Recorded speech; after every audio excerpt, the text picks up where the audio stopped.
Current affairs with doctor GM Chaudhry YouTube channel पर आपकी मेजबान कमल हाजिर खिदमत है। आप मेरा ये programme today Pakistan lawyer online और लीगल हेल्प यूट्यूब चैनल पर भी देख सकते हैं। मैं मुल्की और बैनुल-अक़वामी सियासत, मौशियत और हारजा पॉलिसी के साथ साथ आपकी दिलचस्पी के दूसरे मौज़ूआत भी पेश करती हूँ। मेरी कोशिश होती है कि मैं इन शोबों के जाने पहचाने लोगों से आपकी मुलाकात करूँ। आज के हमारे मेहमान हैं जनाब डॉक्टर जीएम चौधरी। डॉक्टर साहब एक जामे शख्सियत के मालिक हैं।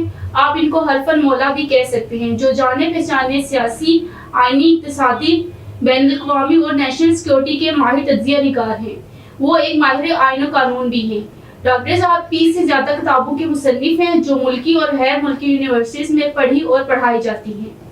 कल से रूस के वज़ीर ख़ारजा सरगेई लारोव पाकिस्तान के दौरे पर हैं। यकीनन पाकिस्तान और रूस के ताल्लुकात एक लंबा अरसा खराब रहे हैं, जिनमें सर जंग का अरसा अहम है। फिर अफगानिस्तान पर कब्जा और फिर रूसी फौजों की वापसी और अमेरिका की अफगानिस्तान में मौजूदगी में हारजा ताल्लुकात सर्दमहरी और खराबी की इंतहा को छू रहे थे। मगर अब पाकिस्तान और रूस के ताल्लुकात एक बार फिर मामूल पर आना शुरू हो गए हैं। आज हम इस मौजू पर बात करेंगे।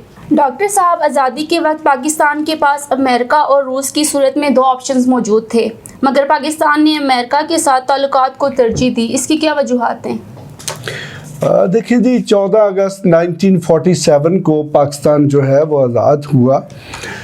तो यकीनन उस वक्त दुनिया में दो सुपर पावर्स थीं, एक तो रूस था और दूसरा अमेरिका था, जबकि उसके बरक्स बरतानिया जो है वो सेकेंड वर्ल्ड वार की जो तबाह हाली है उसकी वजह से उसकी मईशत और हुकूमत जो है वो बहुत ज़्यादा कमज़ोर हो चुकी थी।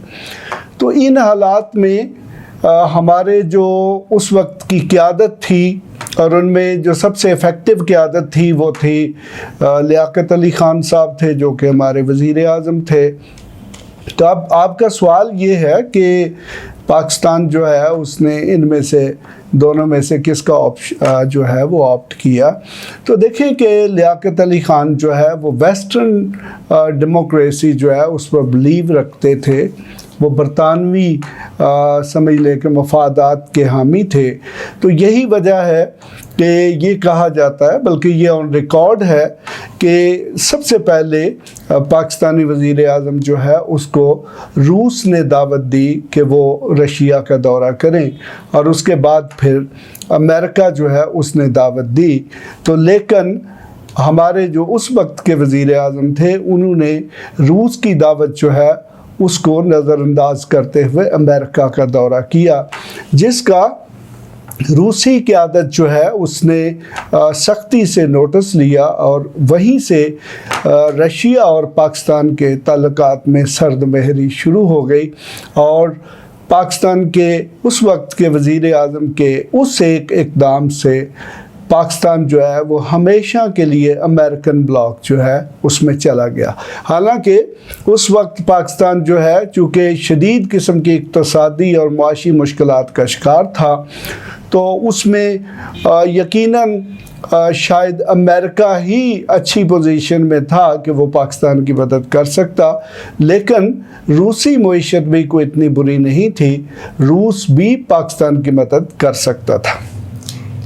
डॉक्टर साहब, अगर पाकिस्तान शुरू से ही रूस के साथ अच्छे ताल्लुकात इस्तवार कर लेता तो इससे दोनों ममालिक को क्या फ़ायदा होता?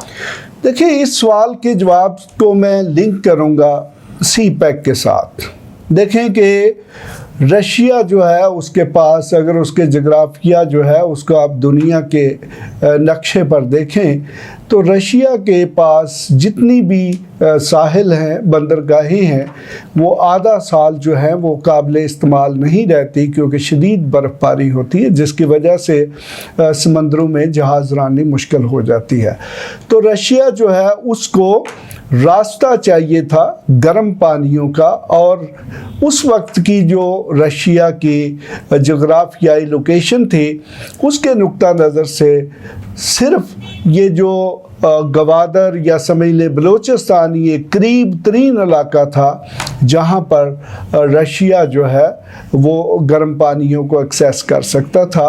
अगर رشیا کے سابقہ جو USSR ہے، اگر آپ اس کا نقشہ دیکھیں تو صرف ایک 16 میل کا علاقہ تھا، واخان کا علاقہ، جو کہ افغانستان کی ایک باریک سی سٹرپ ہے جو رشیا کو پاکستان سے الگ کرتی ہے۔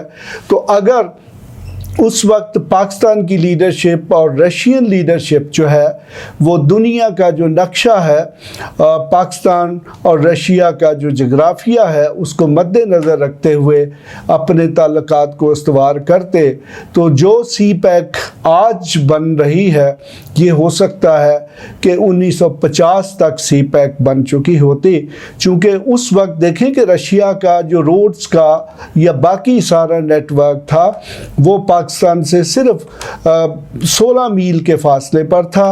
صرف اس کو لنک کرنا تھا پاکستان کی روڈز کے ساتھ، وہ پشاور میں لنک تورخم کے مقام پر لنک کی جا سکتی تھی یا وہ چمن کے مقام پر لنک کی جا سکتی تھی، اور نتیجتاً اس میں رشین اکانومی جو ہے اس کو بھی بہت بڑا فائدہ ہوتا، اور اس کے ساتھ ساتھ پاکستانی اکانومی جو ہے اس کو بہت زیادہ فائدہ ہوتا۔ جبکہ پاکستان جب امریکن بلاک میں چلا گیا تو پھر امریکہ اور رشیا کی جو کولڈ وار تھی، جو دو بلاکس کی کولڈ وار تھی، اس کا حصہ بن گیا، اور اس کے حصہ بننے سے پاکستان کو امریکہ سے اتنی امداد یا حمایت تو نہ ملی جتنا پاکستان کو نقصان ہوا، اور خاص طور پر جب ہم اسے مشرقی پاکستان کی علیحدگی کی صورت میں دیکھتے ہیں تو رشیا کے ساتھ تعلقات نہ استوار کرنے کا بھاری قیمت جو ہے وہ پاکستان کو ادا کرنی پڑتی۔ اگر رشیا کے ساتھ پاکستان کے تعلقات ہوتے تو آج ایسٹ پاکستان جو ہے وہ بھی پاکستان کے ساتھ ہوتا، اور پاکستان کی معیشت ہو سکتا ہے کہ دنیا کی انتہائی بہترین جو معیشتیں ہیں ان میں شامل ہوتی۔ ڈاکٹر صاحب، پاکستان روس کے ساتھ بھی تعلقات ٹھیک کر رہا ہے، جبکہ پاکستان چین کے ساتھ سی پیک میں بھی اہم پارٹنر ہے۔ اب امریکہ سے کس قسم کی رد عمل کا سامنا کرنا پڑ سکتا ہے؟ دیکھیں، یہ آپ نے ایک بڑا بنیادی قسم کا سوال کیا ہے۔ یہ بالکل ویسی صورتحال ہے کہ جیسے ایک خامند جو ہے وہ دو بیویوں کے درمیان جب ہوتا ہے تو پھر آپ کو پتہ ہے کہ جس قسم کے حالات ہوتے ہیں وہ اچھے نہیں ہوتے۔ یقیناً دیکھیں کہ امریکہ یہ سمجھتا ہے، یا پاکستان میں ایک بہت بڑی امریکن نواز لابی موجود ہے جو ہماری اسٹیبلشمنٹ میں بھی موجود ہے، اور بھی بہت سارے ادارے ہیں جن کے بہت سارے آفیسرز یا لوگ جو ہیں وہ امریکہ کے سے تربیت یافتہ ہیں، اور ان کے سٹیکس امریکہ کے ساتھ ہیں۔